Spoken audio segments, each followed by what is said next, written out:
اندر ہی ہے کہ قبر؟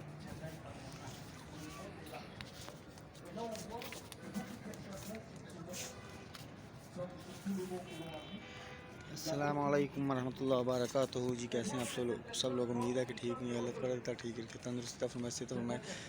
سب سے پہلے شکر ادا کرتے ہیں اللہ کی ذات کا جس نے پیدا کیا، اور اس کے بعد درود و پاک نبی کریم صلی اللہ علیہ وسلم پر اور ان کی آل و اولاد پر۔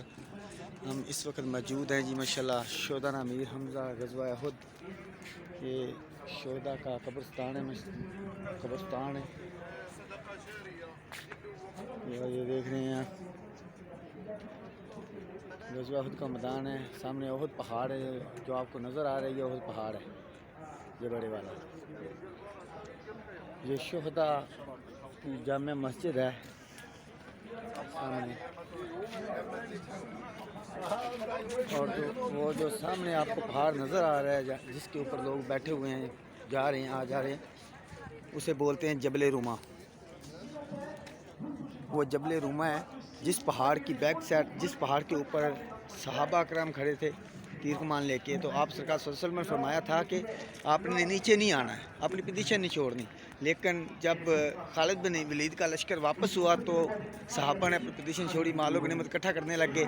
تو خالد بن ولید بہت تیز دماغ تھے، تو خالد بن ولید نے اس کی بیک سائڈ سے حملہ کیا اور 72 شہداء شہید کیے، جن میں حضرت میر حمزہ رضی اللہ تعالیٰ عنہ، آپ سرکار صلی اللہ علیہ وسلم کے چاچا جان، ان کو بھی شہید کیا۔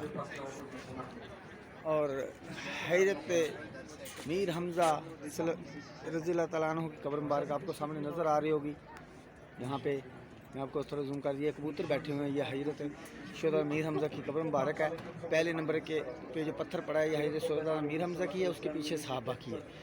جب شہداء میر حمزہ شہید ہوئے تو نبی کریم صلی اللہ علیہ وسلم آئے، جب یہاں سے جنازہ لے کے جناب بقیع کی جانب جانے لگے تو خود پہاڑ پیچھے چل پڑا، آپ سرکار نے فرمایا ادھر ہی دفنا۔ تو پھر ایک امتحان آپ سرکار صلی اللہ علیہ وسلم کا یہ آیا کہ کفن دو آئے، جس میں ایک چادر بڑی تھی ایک چھوٹی تھی۔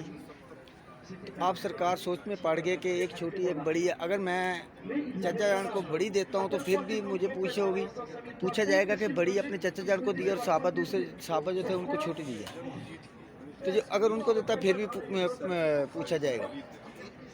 تو پھر ایک صحابہ نے بولا کہ آپ ایسا کریں، اس کی قرآن اندازی کریں۔ پھر آپ سرکار نے قرآن اندازی کی اور بڑی چادر جو تھی وہ صحابہ کے نام نکلے، اور چھوٹی چادر حضرت شہداء امیر حمزہ رضی اللہ تعالیٰ عنہ کے نام نکلے۔